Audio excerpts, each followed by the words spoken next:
Welcome to episode 17 of The Leap Home. Jimmy. In this week's episode, Sam must help a young man with Down syndrome cope with life outside the institution his late father placed him in.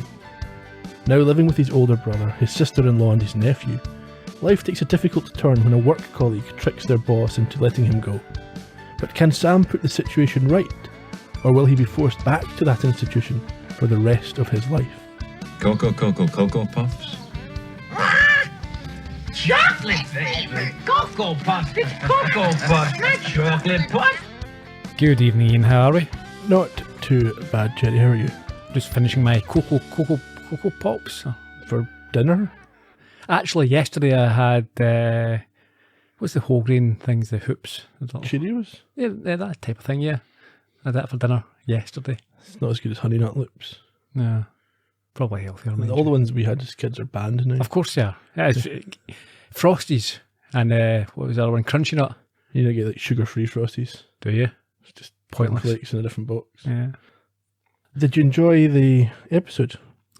Yes, I did enjoy it. We've got a lot to discuss, a lot to unpack. Yeah, I mean, you can understand why it doesn't air in the UK anymore, although it wasn't as bad as I thought it was going to be.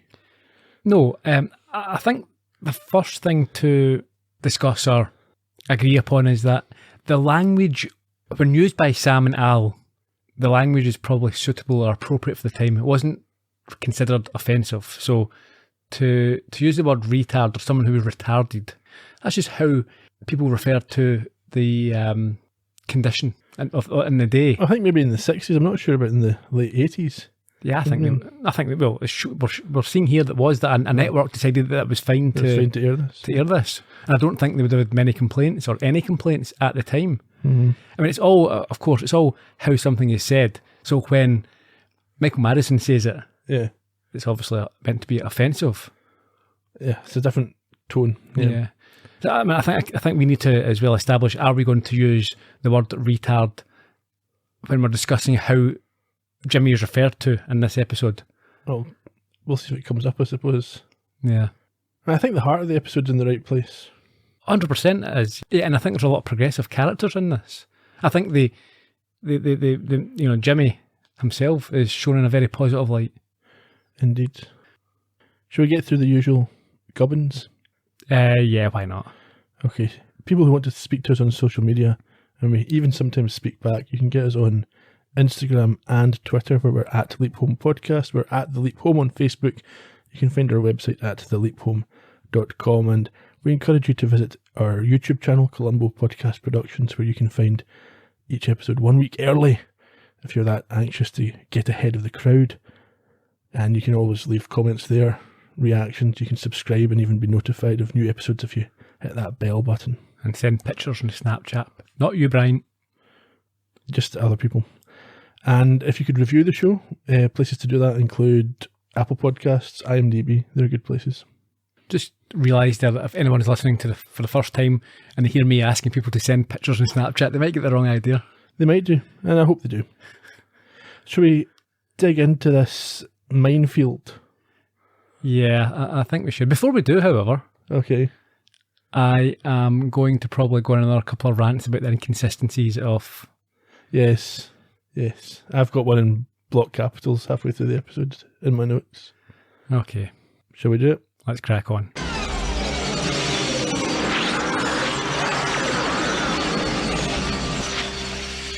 This week's recap has the message that fate doesn't exist and the future isn't written. No, in fact, it can be rewritten. And in fact, that's exactly what Sam does every week. Yeah. It's quite an obvious point, really. I mean, yeah, it's the principle or the concept of the entire show. I like the idea that it mixes with his religious side. So God has a plan for all of us, but I'm going to change it if I don't like it. God doesn't have 6 PhDs or whatever. No, exactly. Not quite as smart. It's God that's sending me to change it, so he's making up for his own mistakes. So we leap into, as we've seen last week, the bedroom, a kid's bedroom. Yeah, as usual, we get a slightly, or as now usual, we get an extended version of last week's sort of sting. Extended and often different. Yeah, we get some more content. So the young nephew shoots Jimmy with a laser and he does a good death, which impresses his young relative, before his older brother, Frank, comes in to help him get dressed for a job interview. When I first watched it, I thought Frank was the father, but we find out it's the brother. Well, he's the father of the small boy. Yes. Frank tells Sam that when he's doing this interview, if he's asked about his condition, he's just to say that he's slow. Yeah, just before he leaves, he does remind him that he has to start taking care of himself as he won't always be around. Now, this obviously confuses Sam. Why would someone who's going to work need to be told to take care of himself? Indeed. And at this point, he sees himself in the mirror. He does, and he learns that he has Down syndrome. That's a question I had. Is Down syndrome a universal term? I thought maybe... Yeah, well, it's called that in America, and Is it's it? called that in the UK. I think maybe they don't use the apostrophe S in America. It's just Down syndrome in America. And Okay. Downs Yeah. in the UK. I was just wondering if perhaps, sometimes different conditions, diseases, etc. are named differently in different parts of the world. Yeah. I think like Lou Gehrig, that's a thing. Yeah, I that's, for motor neurons. Right. Yeah. Okay. It's also called ALS in America. Mm-hmm. Anyhow, that's a different illness altogether. Is it? No, from this. I mean, so we now get these credits, and we're in the kitchen of the house, and it's October the 14th, 1964, we're helpfully told. It's a typical suburban house. A shack, you might say. Well, you might say that. We see Frank give his wife Connie a kiss, but she doesn't seem interested in his affection, as she is busy preparing food and admits that she didn't sleep well because she was thinking about his brother. I said earlier that there's a lot of sympathetic characters and nice characters. Connie's probably I think she's the worst. Honestly, going through the episode, I think she is the worst character in this episode. worse than the bully. Yes. Because she should have more context, she should have more understanding, and she just isn't interested in taking the time to understand or to empathise at all. Yeah, I would agree with that. Frank doesn't see a problem and tells her that the doctor has told them that Jimmy is ready to go out on his own. Indeed, and he's going to get a job today. Yeah, because she's concerned by the fact that he has been living with them for 2 weeks up to this point, which seems, according to her, like 2 months. Yeah, she's just... I mean... She's not giving this a chance. No. I mean, to be fair, she has allowed him into the house, but I think she's obviously done that reluctantly. Clearly, yeah. In any case, Frank assures her that he's going to get this job. As they argue, Jimmy himself enters and sits beside his nephew Corey, who answers for him about what he wanted for breakfast. And We heard at the top of the show, yes. yeah. But Connie yells at Frank when he joins in with this sort of sing-song rendition. Yeah. Like, why would that annoy you? Or why should it? I think they're trying to make the point that she's at the end of her tether, so anything is going to cause her to... Yeah. Or perhaps it is the fact that if he, Frank himself, treats Jimmy like a kid, maybe is he going to be able to get a job here? But they should be treating him like the adult that he is. Maybe. Yeah. Sam, for once, manages to stay in character for a moment. He sings along. Yes, and he then, when Frank sits next to him, gets a look at the newspaper. He immediately falls back out of character. Yeah. He realises, though, that he's in Oakland, or at least the Oakland area, in California, and it's 1964, as we know from the start of the scene. But Frank doesn't understand why he's looking at the front page of the paper. He's normally only interested in the cartoons. So they swap over, and Sam reads the cartoons. Corey, he then leaves for school and gives Jimmy a kiss, tells him that he hopes he gets a job, as Frank also gets up and partially wins back some favour with Connie by kissing her and promising things will be all right. He heads outside to warm up the truck, but there's immediately an accident. Yeah, after he leaves, Sam gets up and clumsily spills his cereal everywhere, and then himself falls to the floor, which sets off his sister-in-law again. So this is the first time that we see the contradiction that we often talk about here. So he's now taken on, because this isn't the only time where he's clumsy and isn't quite himself physically. So he is now taking on the attributes of the person he's leaped into. Which he didn't do when he was blind. No. I mean, later on, I think... But Al does explain that he hasn't taken it on, he's just doing it because how he's being treated. Yeah, I don't sense. buy that. He's not really been treated badly in any way at this point. No, not at all. But now he can't even... he can't eat cereal without falling all over the place. Yeah, it's ridiculous. Anyhow, she calls him back as he tries to leave to give him his lunchbox, and we see a concerned-looking Al near the door. Yeah, it was a very awkward exchange. I think Sam goes to say something, like to say sorry or think, to try and pacify her in some way, but she... Well, he offers to help and she won't let him. Yeah. To clear up. And then when he goes past Al, he says outside, as if I'll talk to you outside. And yeah, he's not happy that she's talking to him. Yeah. So again, he can't keep his mouth shut for a second. No, and he has to cover up by saying that's where he arranged to meet Frank. They're now outside, and I think Sam notices that Connie might be able to hear them through the window. Yeah. And moves away from it, but not really particularly far. No, he's just doing the usual thing. He's just having a conversation in public. Yeah. Al tells Sam he's not afflicted by this condition. It's Jimmy who is. So Jimmy has the IQ of a 12-year-old, but Sam doesn't. Yeah, Sam has still got his own... He's got his own capabilities. Sure. Or he should have. And Al points out that a 12-year-old is perfectly, capable of functioning normally like a normal adult. It's not as we know, a 12-year-old can... Yeah. Well, Sam raises the point that he doesn't know how to behave like someone with this condition, and it doesn't bother him any other week. He just acts like himself most weeks. Yeah. So why is he suddenly worried? Yeah, I mean, that's a fair point. Although, I suppose, unusual characteristics that he might be expected to have in this case that, Yeah, maybe he's just overthinking it a wee bit.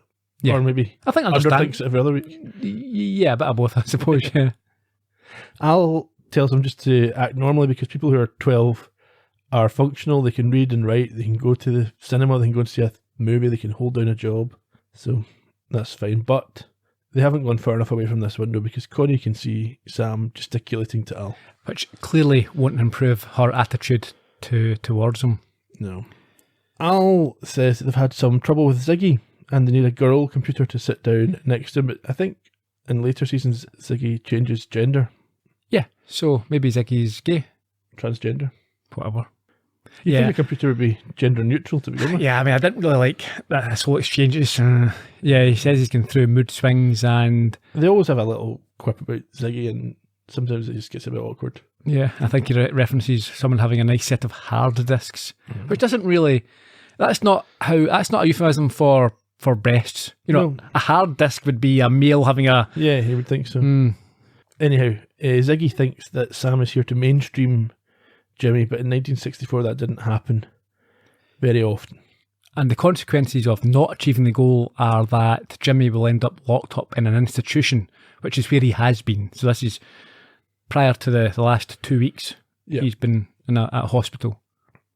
Al tells Sam he has to get this job and then leaves as Frank shouts for Sam. We next find them at the dock. They arrive with Jimmy having a trouser leg hitched up. Yeah, it's like, again, a sign of some sort of clumsiness here. And he immediately takes some abuse from a dock worker. I think we learn his name's Blue. Yeah, Biff. No. Frank goes to confront him and his gang, but Sam holds him back and tells him to ignore him, which I think pleases Frank. Yeah, he thinks he's going to try or maybe he's going to be able to fit in a wee bit. For sure, yeah. I mean, I think it also shows a maturity. Yeah, that's true. So Frank then tries to coach him up a bit before this interview and tells him that no matter what happens, he's his brother and he loves him.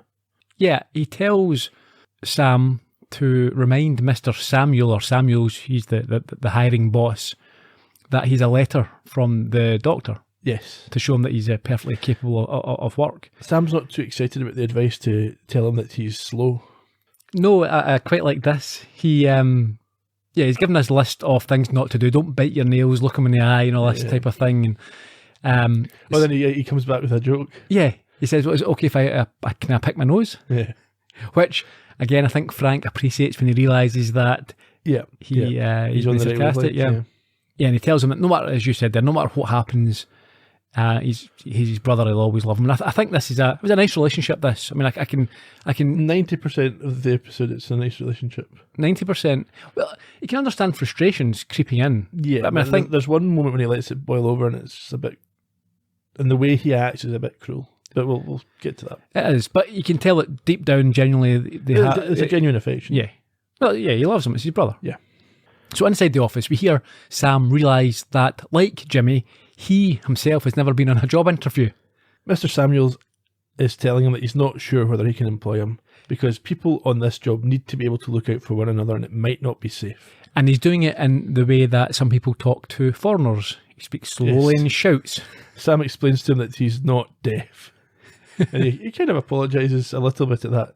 I think we find and we see that actually this Samuels is a decent fella as well. He seems to be. Certainly for the time he's in that line of work. Yeah. I would say so, yeah. Yeah. But he says, he's coming to the conclusion that he just can't take the risk of employing somebody with Sam's condition or Jimmy's condition. But Sam says he can't change his condition, but he can do the work. And that seems to be persuasive. I thought there was an opportunity here missed that Sam could have done something to prove. Yeah, but you don't want to set the bar too high for Jimmy when he's back. That's true. Yeah. Last week you were able to do this. That is a fair point, because I thought it'd be something like the accountant would bring something in and Sam would note a mistake. Yeah. But yeah, he does note mistakes later on, though. That's fair enough.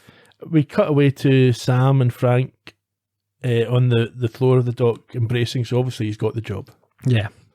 Later out on the dock itself, Sam is pushing a trolley around and saying hello to his new colleagues before Al appears and confirms that establishing these good relations is what he is there to do, and so keep his job.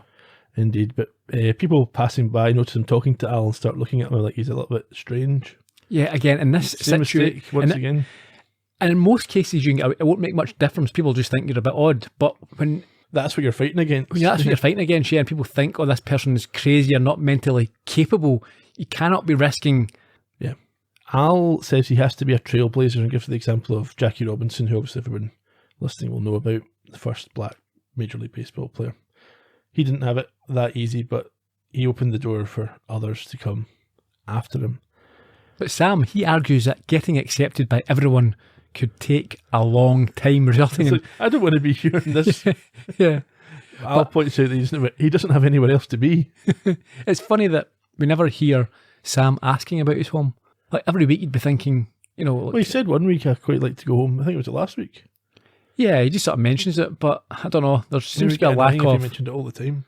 Yeah, that's fair. And I think it's implied also that we don't see every leap. Is it? Well, I think so. Like, for example, the one when he was saving the cat from the tree and stuff like that. Yeah, true. It's a little bit like if you sometimes, you get the super cops like Columbo. Maybe we only see the highlights. Yeah, we don't see the easy cases that are solved in 5 minutes. Or the ones that he feels, because it's the trope of, in all these shows, there's always like a boss, the captain. Yeah. Who shouts at him, and if something goes wrong, the mayor's on the phone and you can't do this. But in reality, if you solved every single case, you'd be running the place. Yeah. So perhaps there are all these other cases that it doesn't solve. Well, it's a bit like in Star Trek. How come every planetary survey turns into some sort of encounter with... But it doesn't. It's just they don't make an episode out of the ones where nothing happens. It'd be a terrible episode. Yeah, who would watch that? Where were we? Okay, we're back in the dock. No, Al is still talking to Sam, and Blue runs over his trolley with his forklift. It would seem intentionally. Yeah, insults him and then drives off. Yeah. I mean, at least this is what I class him as... He knows his job as a bully here. Yeah. It's just, insulting, physical pushing and shoving, that type of thing. He's a good old-fashioned bully. Yeah, he's taking an instant dislike to Sam, and he's not going to let it go. Later, lunchtime, on the dockside itself. I think this was a mistake by Frank to sit on the edge of the water with... Just with anyone. It's not decent health and safety to be doing this, really. It reminded me a bit of those pictures you see from when they built the Empire State Building. They're all sitting having their sandwiches on the metal beams hanging on. Not quite as hundreds of feet in the air. In any case, that's what they're doing. They're sitting there eating lunch and messing about before the conversation gets a little more personal. So how's your first day going, working man? Going good. It's going real good. The guys treating you okay? Oh, yeah, sure.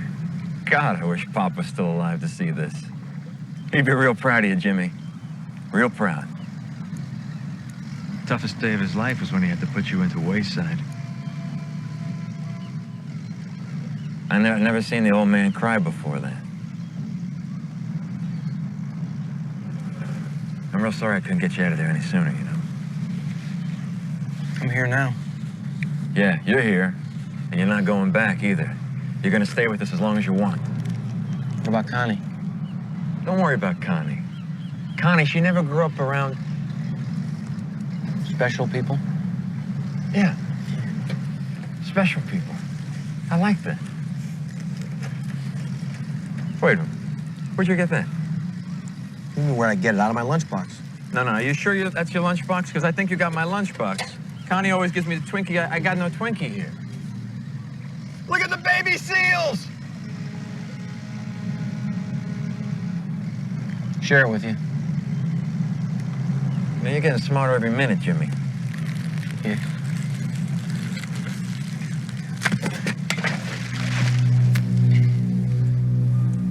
Connie gave me that for Christmas. Sorry, Frank. No problem. No problem.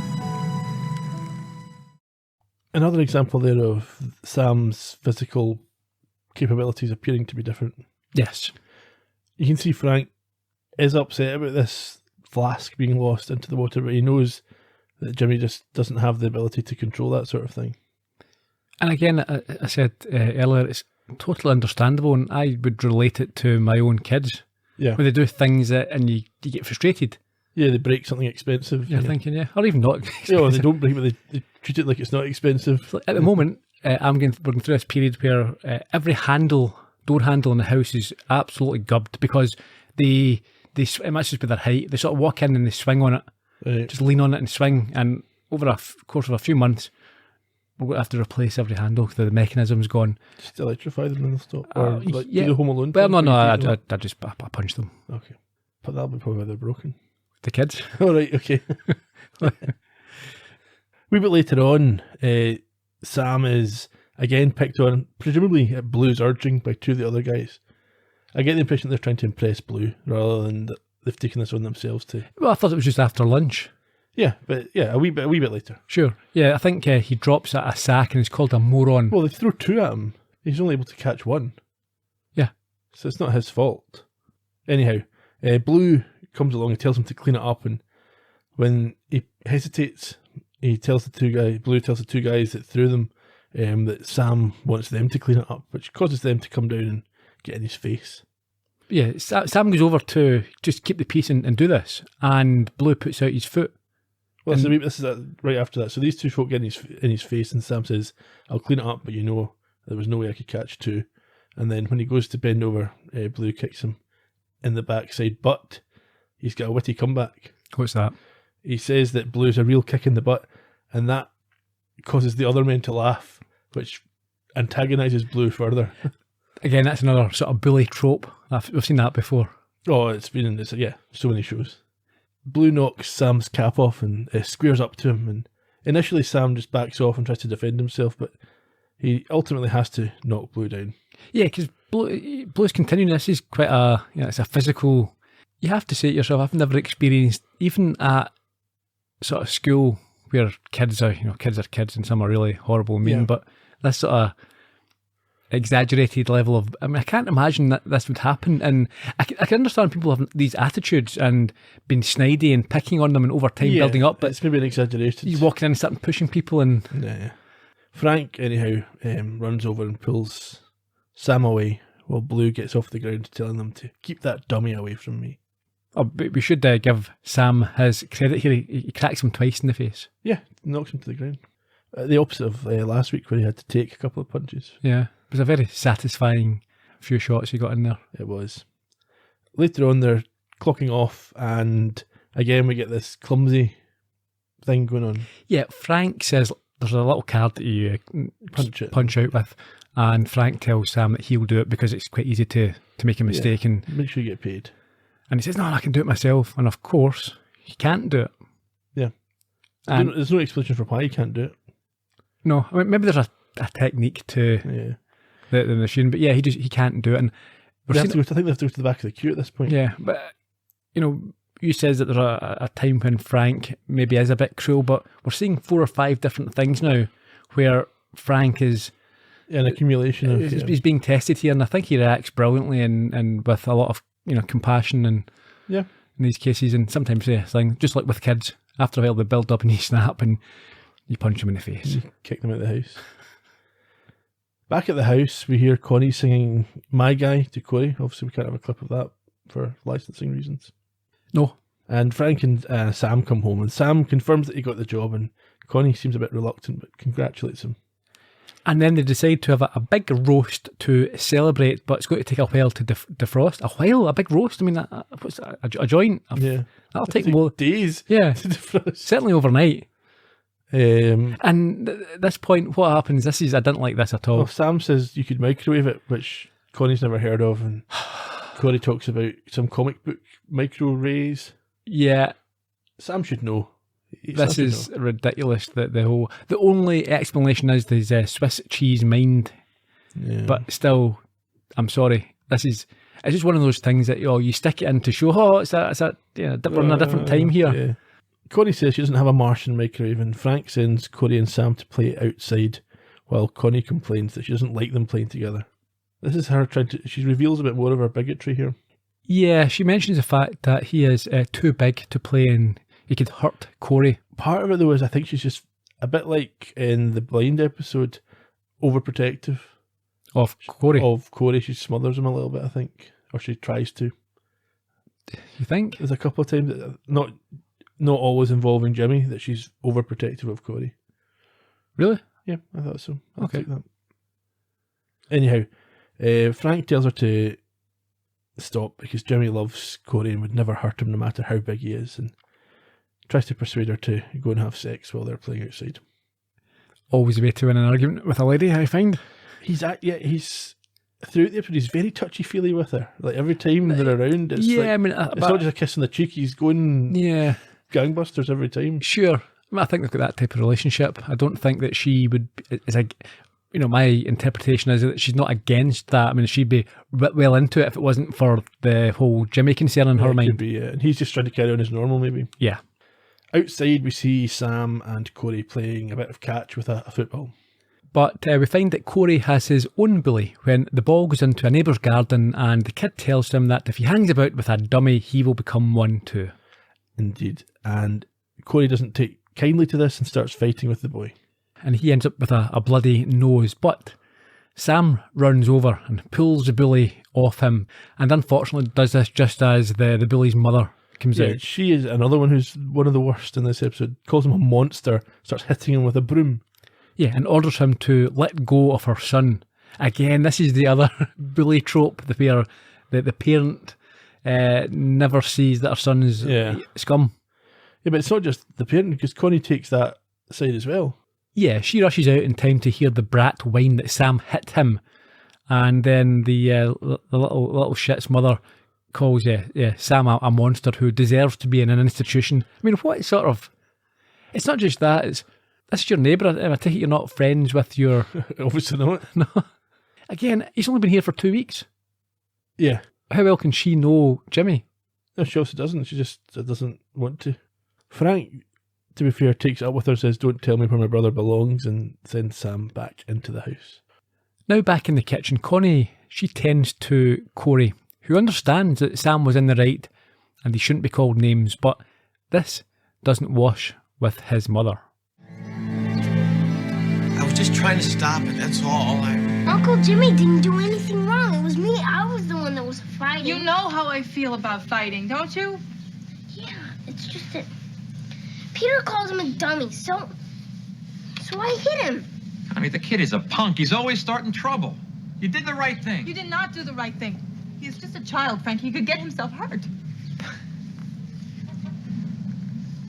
I couldn't let him call you that, Uncle Jimmy. It wasn't right. It's okay, Corey. It doesn't bother me. I don't want this to happen again. Do you understand? Huh?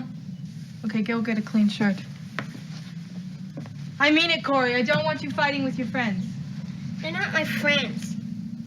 I hate them. I hate them all. Connie, I'm really sorry that this happened. It's not your fault. That's right. Go ahead. Defend him. It's never his fault. It's always somebody else's. Connie, just drop it. No, I'm not going to drop it. We have to watch him every second. It's like having a big, giant child around. Well, I'm getting sick of it. We don't have to watch him all the time. He can take care of himself. Yes, we do. We do have to watch him. What if this were to happen again and some child were really to get hurt? Huh? I didn't mean to cause any trouble. You're All I not was causing doing- trouble. I know Yes, that. you are. You are. Connie, come on!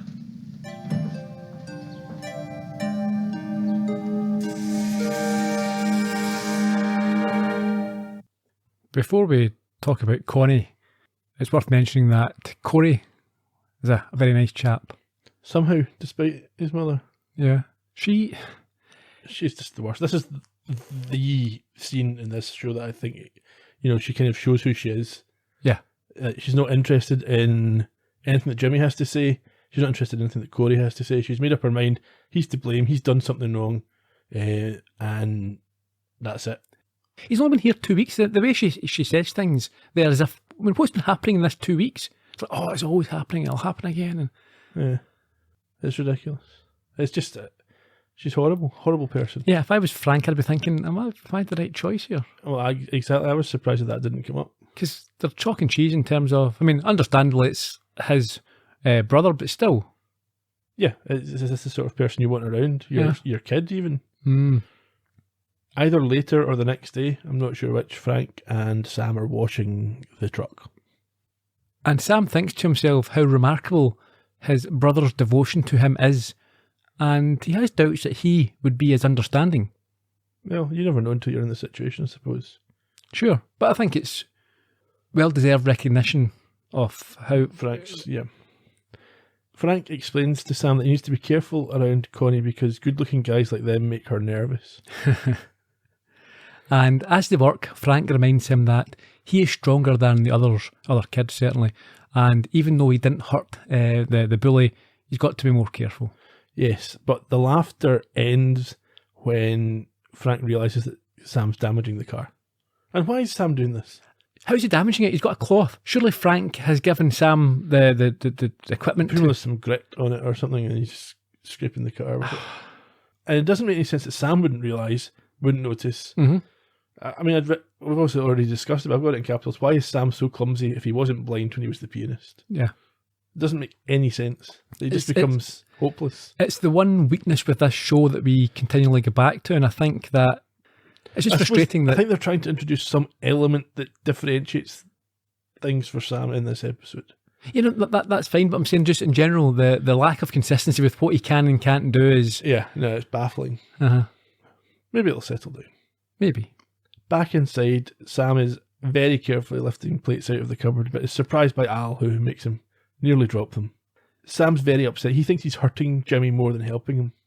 Yeah, Al doesn't accept this, tells him that he is exaggerating when he hears about his constant acting like a klutz. Well, he's not exaggerating, he is acting. Yeah.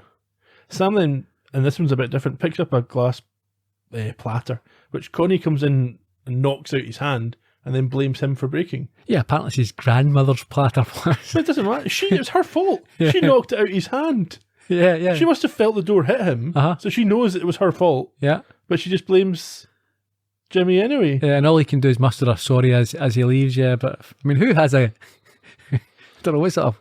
Has everyone got a grandmother's special platter? Tell you something, if I had my grandmother's platter, I don't think I'd be treating it like some kind of treasure. No. Or if it was a treasure, you wouldn't have it in the normal cupboard. Yeah, you'd have it in a glass cabinet somewhere framed or something if it's that important. Your grandmother's with a plaque. My grand's platter. She served me Yorkshire puddings. 1974. We find ourselves in the yard where Al assures Sam that nothing is wrong with him. He's simply feeling the pressure of being treated like a Dumbo. And then he starts to tell a story. Yes, of a girl named Trudy. Sam tries to stop one of his, what he thinks is one of his usual tales about women, but Al ignores him and goes on to tell him she was a kid with a lower IQ than Jimmy. And all the kids in the neighborhood, they used to tease her. Kids can be cruel. They call her names like dummy and monkey face. And I hated it. And I used to get in fights all the time over this. But that's what big brothers are for, right? My mother couldn't handle it. That's probably why she ran off with this stupid encyclopedia salesman. But my dad tried to keep us all together.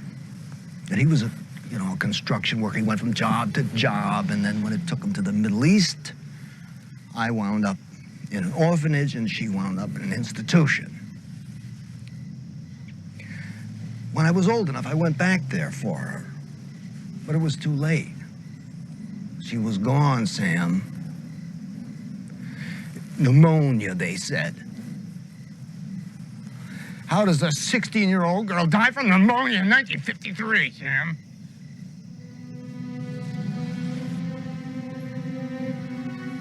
We're not gonna lose Jimmy. Right?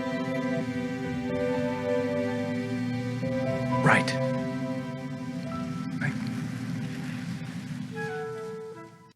Can we take a moment to appreciate Dean Stockwell there? That was very emotional, isn't it? Yeah, I mean, we forget all his clowning around and his nonsense he normally gets up to, but that was wonderful. The implication as well that something happened to his sister that's a little bit unexplained, perhaps maybe field lobotomy or something along those lines. Yeah, I've got a question here. How did she die? Because he's obviously suggesting that pneumonia in a 16-year-old is unlikely. Yeah, so it could be field lobotomy. It could be that they did experiments. Yeah, or did they simply... No one's checking. Yeah, or neglect. Yeah. Oh, sad. We had this question about Al's backstory before, where he talked about the orphanage and what have you. And I don't think you believed him. You thought that was just one of his tales. Well, I wasn't sure. Yeah. But it sounds like it maybe was true. I mean, if he's lying here, this is beyond acceptable. Oh, I've no doubt that he is telling the truth here. You can tell. Yeah. There's a bit of pathos there, isn't there? For sure. It's bedtime next, and Sam takes he's obviously decided he quite likes these slippers because he's been wearing these massive reindeer slippers. Quite right, yeah. He takes them off, goes to bed. Yeah, he's on the lower bunk, but is interrupted by Corey looking for his bedtime story. Yes, so together they read the comic called Tales of Gore. Yeah. Thankfully not Al Gore. But, can you imagine that? The environment is very important. And the inconvenient... anyway, they read this comic together, but Corey stops and he's a bit upset about how people are being mean to Sam. Yeah, including his mother. Yeah, and Sam tries to explain that she's letting him stay, so he shouldn't be too hard on her. And while he accepts this, Corey repeats the fact that most people are mean. Sam tells him that it's because they don't know him and they are scared of difference. A bit like children. Yes. He closes the comic at this point and comes up with a new story. Yes, one that begins in a galaxy far, far away during a civil war with rebel spaceships. I can't remember he's got a brother, knows the Star Wars opening crawl off by heart. Yeah, there you go. I quite like that. Yeah. Next day down at the dock, Samuel tells Sam he's doing a good job. He's mopping up and points him to another mess that he needs to get to next. And after this, he calls on Blue and asks him to move a crate, but he responds with attitude and that he is busy and will do it later. It turns out, and Sam figures this out quite quickly, that Blue can't read the numbers on the crates. Yeah, I mean, I think we're given an indication here. It's not explicit as yet. Yeah, I think he's told to get 1675 and he gets 7516. Sam notices that he has the wrong one and tries to help by telling this, but Blue isn't for listening this to a... gets twisted out. So Sam, in trying to help Blue, ends up exposing him as an idiot, essentially, or making him look like an idiot. An idiot because you can't read? Well, he's not an idiot, but that's how Blue feels. That's what he thinks has happened. So instead of... But it embarrasses him. Yeah, so instead of feeling like Sam's helped him, okay, he's a good guy, he now feels like he's embarrassed him and he needs to be taught a lesson. Well, it's not just the fact that if it was someone else pointing it out, he'd be possibly embarrassed as well. Yep. But the fact that it was someone who he thinks he is intellectually superior to is a double dunt. Yeah. And I think there is a brief look of recognition between both. Yeah, yeah. A wee bit later on, Sam stupidly noticed that he's been working for 3 hours without breaking anything. Yeah, and just then, Blue zooms past in his forklift and deliberately crashes into a stack of barrels and proceeds to blame Sam for leaving solvent on the floor when Samuels and Frank arrive. Samuels is left with no choice in the circumstances but to let Sam go, even though Frank says he will quit if that's what the decision is to be. Yeah, and I think, Blue makes a point from a health and safety point of view that it's not safe. People could die. So he's leaving things running. Yeah. And this is now the point where I think Frank, although you can understand what he does next, the way he does it is a bit cruel. There's two parts to this. The positive side, maybe not the wisest of decisions, but he makes a stand and he leaves his job to support his brother. That's something that really is quite probably overly selfless. Indeed. But he won't listen when Sam tries to explain he didn't do what they're accusing him of. He's told that he knows nothing and is yelled at right in his face and basically shepherded into the car. Yeah, it wasn't nice, but as I said, I think it's been a build-up, and I think he's got enough credit in the bank that he's allowed to blow his top. Or not allowed to, but it's understandable that after everything. I mean, so he's now lost his job. There's massive problems with his wife's relationship. Yeah, he's the stress of worrying and dealing with his brother. I think we can afford him. But he still doesn't listen to him. That's the thing. He's not willing to accept that maybe he didn't do it. I don't think at this point he cares whether he did or didn't. It's just that it's led to this. He's involved, and he's just And you can see that he's not completely writing him off, because they get back to the house and he's happy for him to help Corey fix his bike. Well, I think... And he also wants him out of the way while he goes and talks to Connie. I think that's his main concern. And she continues along her merry little destructive path. Well, okay, so they're in the backyard. He kisses her and tells her that he quit, but she immediately understands that it was to do with Sam and doesn't want to hear how he'll get another job, as it would only mean getting Sam another one as well, and the cycle would repeat. Okay. She wants him, when he asks, what do you want me to do?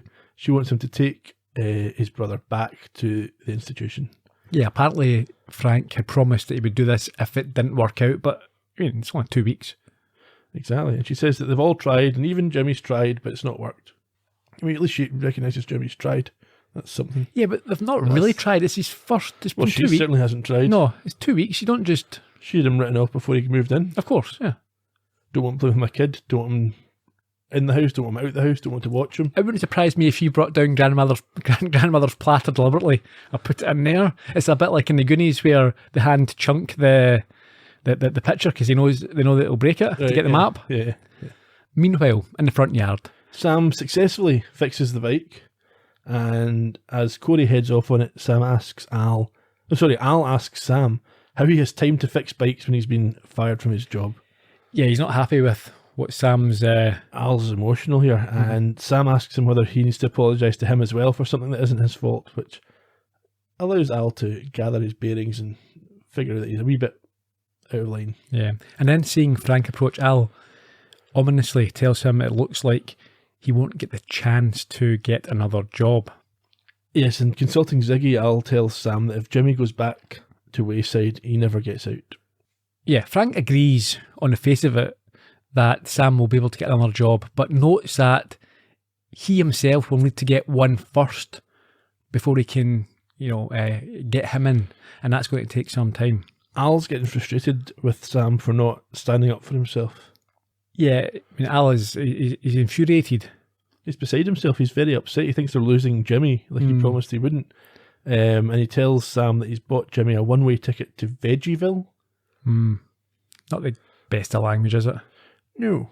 Anyhow, there's a twist. Although I suppose what you might mean is that when people go in there, that's what they do to them. They dope them up, and he's not calling Jimmy like a Jimmy's not going in there to do arts and crafts, and he'll be up on doped up and left in a bed like his potentially like his sister to rot away. Yeah. Anyhow, there's a twist because Sam has swiped Frank's keys, and when he goes back to tell Connie that he knows how his father felt, it's all very sad. They hear Corey hears Sam saying he's going to get his job back and drive off. Did you worry that he was going to run Corey over? No. I was convinced that was going to happen. That was the next accident.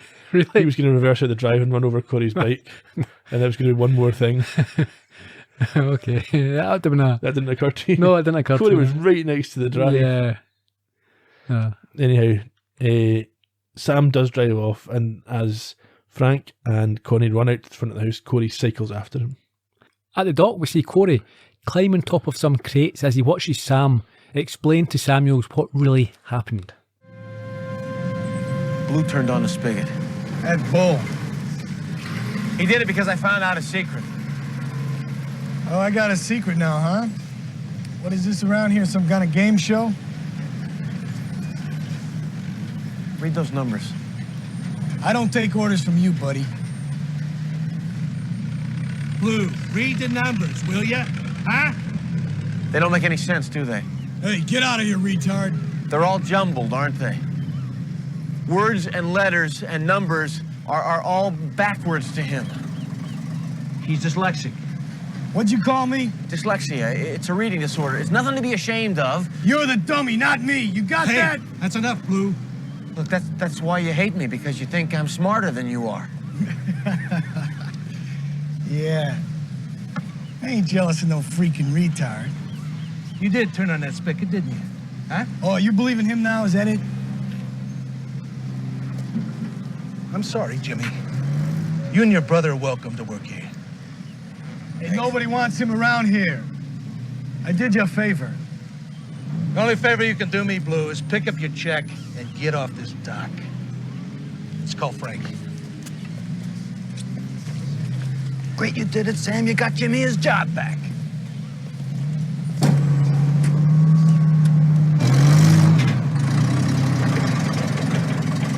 It's just amazing he could guess the kid was this sick or something. Sam, look out! Uncle Jimmy, look out! I thought that Sam would maybe stick up for Blue here. I thought there was an opportunity to have a sort of redemptive moment before he drives at him, when he's getting fired, for Sam to stand up and say, like, don't fire him. It's obviously embarrassing for the guy. And maybe there'd be a reconciliation, but no. No, I think that would have been too Hollywood.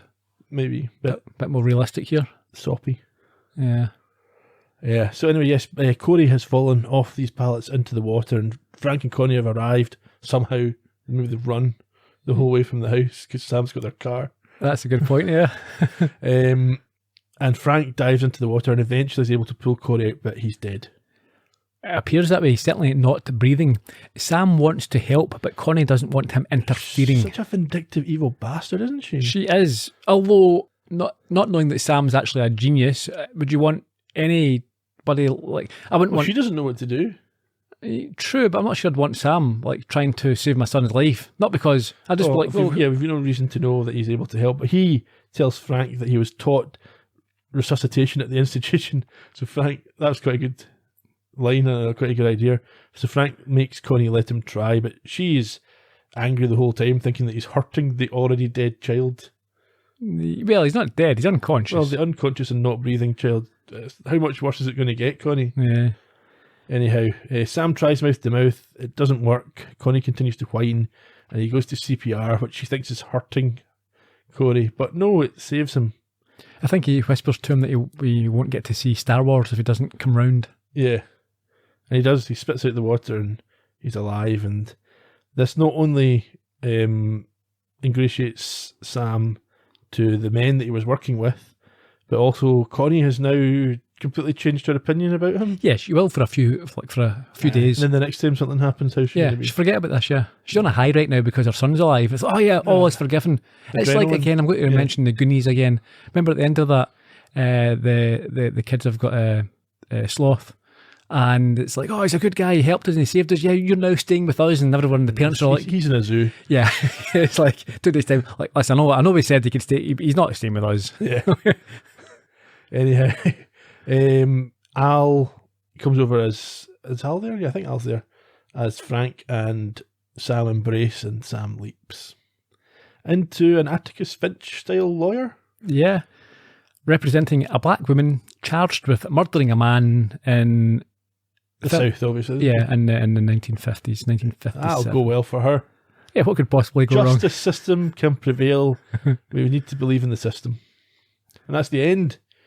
You know, we've talked about this all the way through. My first note was I think Connie might be the worst person in the episode, because although Blue's a bigot and he lashes out, he's got his own problems. Yes. She's just someone who ought to know better. She's got no compassion for her husband. She's got no compassion for her brother-in-law. She's got no compassion for anything. She's overprotective of her kid. She's seeing problems that aren't there. She's exaggerating the problems that are there. And she just makes everything more difficult for everybody. I would totally agree with that, yeah. And I've already said about Frank, and it's a great relationship apart from that moment when they're leaving the docks and he's just a little bit cruel. Yeah. Any other thoughts? I think we should probably, again, ask the question, do we think that it's understandable why they don't broadcast this in the UK? I'm not sure what it's like in the US. I think it's just the use of language. I don't think it's anything in the plot or the story or the characterization or anything else. It's just the use of the word. I think it's a bit overkill. I mean, I think if you watch it, you learn more. You know, who you try to protect here, who we try not to offend. Well, you probably don't want kids to pick that up and start calling each other. No, but there's plenty of other movies and TV shows of language that we no longer use that we still show. It's true. I mean, I think the story, the sentiment here would outweigh the negative possibilities of this is one of those things on his CV that Michael Madsen wishes people don't watch anymore. No, I don't think so. I think he's done so much. He's done a lot of crap. Oh, he's done so much. Yeah, no, We'll get to that. No, I think that's probably one in the top 10 of his performance. He does a lot of garbage. Fair enough. Some trivia? Yeah, sure. Originally aired on the 22nd of November 1999. I don't know if we talked about this last week. We've mentioned in the past there's been some gaps. Apparently they would fill in with reruns, and that's why we saw the leap into Jesse. Right. And apparently that might happen other times. That if they had a rerun coming up, they would show the leap into that episode. That makes sense. Episode was directed by James Whitmore Jr., first of 15, so we'll get used to his style, including some classics to come, as well as 3 appearances in front of the camera. He had an acting career previous to being directed as well. He's worked as a director on shows like 21 Jump Street, The X-Files, Buffy the Vampire Slayer, 24, lots of others. He's now 73 and he remains active. He's even still working on current series as well. 2 writers this week, Paul M. Bellis and Robert Wolterstorff. First of 2 writing credits for Bellis, as well as being the 7th of 11, where he was the supervising producer.